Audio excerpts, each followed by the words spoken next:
السلام عليكم ورحمة الله تعالى وبركاته ومغفرة ونعمة وسكينة وروح القدس يا أيها المؤمنين يا أيها المسلمين.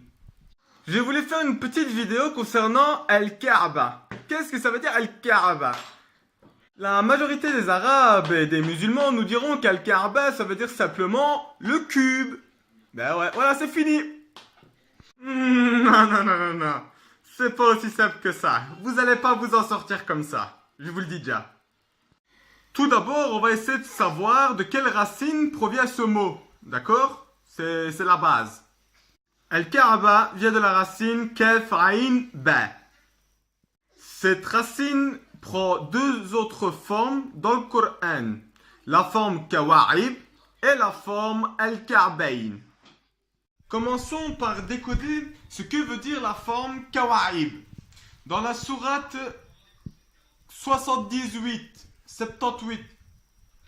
au verset 33, il est écrit Kawa'ib aitrab. Kawa'ib aitrab. Alors la traduction consensuelle va nous dire des belles femmes au sein arrondi d'une égale jeunesse. Ouf. Pour deux mots, ça fait beaucoup de phrases, je trouve. Le verset 32 de cette même sourate, c'est-à-dire le verset précédent, mentionne les jardins et les vignes. Donc, selon d'autres traductions, ils traduiront des raisins bien fermes et arrondis. Dans le cas des deux traductions acceptables et acceptées, Kawa'ib renvoie soit à l'arrondissement des seins ou soit à l'arrondissement des raisins. La deuxième forme, elle est au duel. Al-Ka'bayn. Al-Ka'bayn. Dans la sourate 5, verset 6, le verset des ablutions, d'accord? Il écrit Wamsahu bi ru'usikum wa arjulikum ilal Ka'bayn. Ilal Ka'bayn qui fut traduit par le mot cheville. Et comme le mot il est au duel, ça désigne deux trucs, deux choses. Et à chaque cheville, nous pouvons constater que nous avons deux arrondis. Deux arrondis.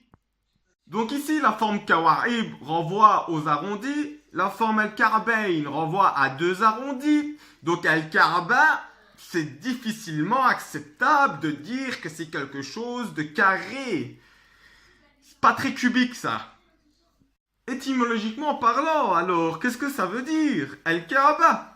En prenant cette logique, cette lignée, on peut simplement dire qu'Al-Kaaba renvoie à quelque chose d'arrondi. Alors, il existe deux possibilités.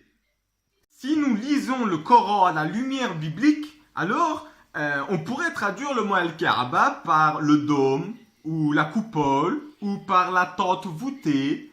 Et de ce fait, certaines personnes comme le frère Bruno Bonnet-Aymar, que je salue, à la lumière de la Bible, dit que Al-Kaaba renvoie au dôme de Jérusalem, à la coupole de Jérusalem.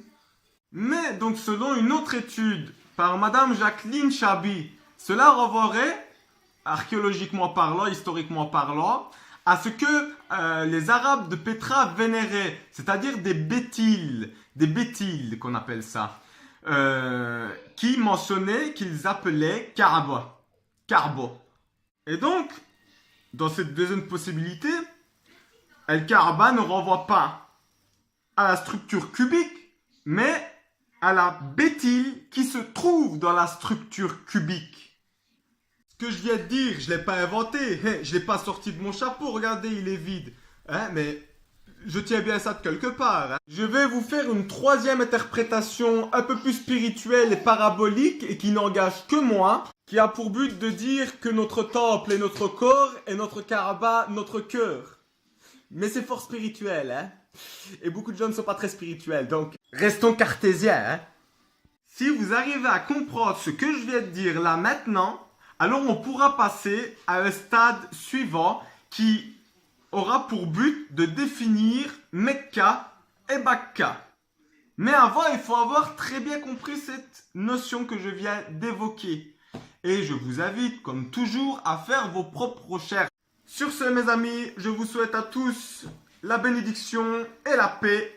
Et À très bientôt pour la vidéo à venir.